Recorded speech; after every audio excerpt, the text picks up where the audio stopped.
بسم اللہ الرحمن الرحیم احمدہ ونصلی علی رسولہ الکریم۔ حضرت حکیم اختر صاحب رحمہ اللہ کی کتاب پیارے نبی کی پیاری سنتیں کا سبق چل رہا ہے صلی اللہ علیہ وسلم۔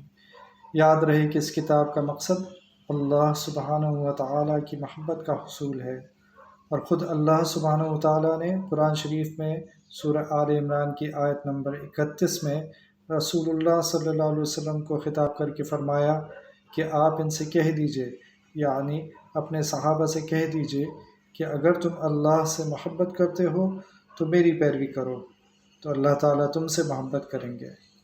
یعنی اللہ سبحانہ و تعالیٰ کی محبت رسول اللہ صلی اللہ علیہ وسلم کی پیروی کے ذریعے حاصل ہو سکتی ہے۔ چنانچہ اس کتاب میں رسول اللہ صلی اللہ علیہ وسلم کی صبح سے رات تک کی سنتیں جمع کی گئی ہیں۔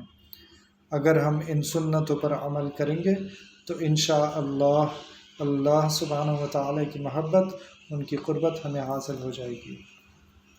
آج کا سبق، رکوع کی 8 سنتیں۔ نمبر 1، رکوع کی تکبیر کہنا۔ نمبر 2، رکوع میں دونوں ہاتھوں سے گھٹنوں کو پکڑنا۔ نمبر 3، گھٹنوں کو پکڑنے میں انگلیوں کو کشادہ رکھنا۔ نمبر 4، پیٹھ کو بچھا دینا۔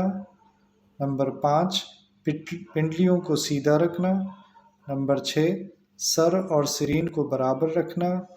نمبر 7، رکوع میں 3 بار سبحان ربی العظیم پڑھنا۔ نمبر 8، رکوع سے اٹھنے میں امام کو سمع اللہ لمن حمدہ بآواز بلند کہنا، اور مقتدی کو ربنا لک الحمد اور منفرد کو دونوں کہنا آہستہ سے، اور رکوع کے بعد اطمینان سے سیدھا کھڑا ہونا۔ اللہ تعالی ہمیں عمل کی توفیق عطا فرمائے۔